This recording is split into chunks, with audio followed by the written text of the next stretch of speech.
Christmas, everyone!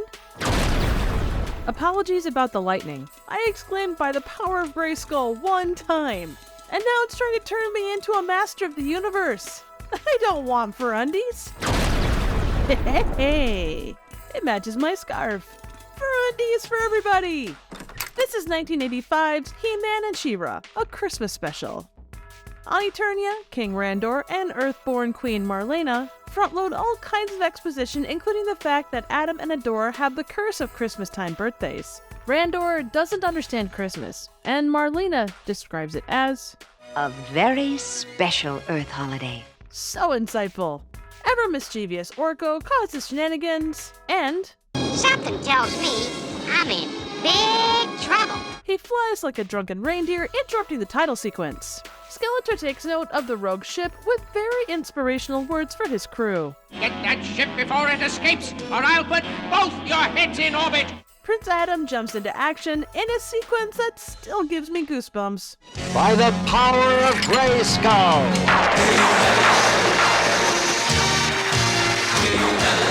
He-Man arrives and drops an absolute banger.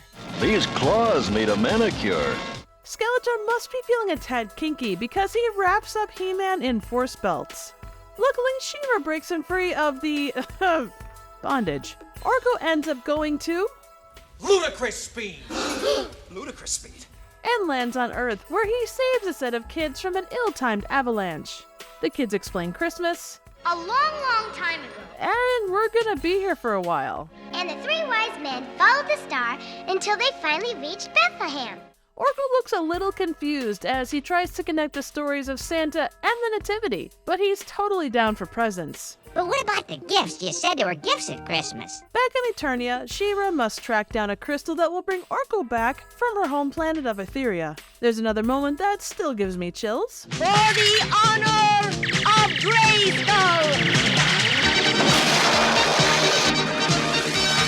And then Mermista informs her of the dangers. And is guarded by the beast monster. The beast monster is real? Wow, I am astonished by how descriptive that name is. Wait a second, that's the beast monster? You could have called it Bluezilla, Azulosaurus, Cobalt Rex, or even Tim, but beast monster? Okay, movie, you do you. Bluezilla is defeated, but giant bots move in and they seem to be Etheria's version of Transformers. The bad guys are defeated and the crystal is retrieved. Elsewhere, Orko and the kids sing a very off-key version of Jingle Bells. Jingle bells, jingle bells, jingle bells. And get teleported back to Eternia, where Marlena promises a massive party. Hordak and Skeletor are tasked with destroying the Christmas spirit, despite not knowing exactly what that is. But first, maybe they should rethink that ship design. They kidnap the kids, but are themselves kidnapped by the monsteroids from earlier. Luckily, a set of aptly named Manchines. They don't call me Cutter for nothing. Watch.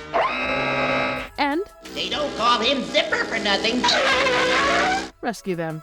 He-Man and She-Ra join the rescue effort, just to be saved Ewok style by the Manchines. Skeletor sneaks in and kidnaps the kids and an adorable Manchine puppy. Those poor kids have been kidnapped like 4 times already. Ah, the perils of being a kid in an 80s movie. Skeletor's ship is shot down in freezing weather, but weirdly, his Grinchy heart grew 3 sizes that day. And he provides the kids with nice designer jackets. But unfortunately, no fur undies. Manchine Pup loves Skeletor, but my guess is that's mostly because he's made of bones. The kids make Skeletor smile, but he ain't having any of it. Listen, I am not nice, I am not kind, and I am not wonderful. The final showdown arrives as She-Ra and He-Man take on the evil, playing catch and bowling with a wide variety of robots. Skeletor is taken out by Hordak with a wicked burn. Good aim, you hit yourself! Manchine Puppy doggy kisses Skeletor back into the game, and he goes on to save the kids, She-Ra and He-Man. Horde Prime goes down like a bitch. And Skeletor makes a rather astute observation. I think Horde Prime is going to be angry with me. He gets hugs and bemoans feeling good. Well, I don't like to feel good. I like to feel evil. Oh. Luckily, don't worry, Skeletor. Christmas only comes once a year. Everyone gets together for a big party and... Wait a second, what is Fisto doing with Mermista? The kids are sent home, and their parents seem incredibly chill about them missing. Don't make up stories. Tomorrow you can tell us where you really were. Back in Eternia, Adora exposes Adam as Santa. And Orko wishes us Merry Christmas, everybody! I haven't had a lot of time this Christmas to do multiple reviews, but I stumbled upon this and had to talk about it. I loved He-Man and She-Ra as a kid, but I don't remember ever seeing this particular special. From the trivia end, there's not a ton to say about this, beyond the massive amount of characters tossed into the background of the party shots. Also, the Earth coordinates shown are the Filmation studio address and phone number. This has been ranked by a few different websites as one of the weirder Christmas specials, but I think that's due mainly to Prince Adam showing up as Santa at the end. I think those websites may need to go a little deeper if they want to find some of the truly off-the-wall Christmas stuff.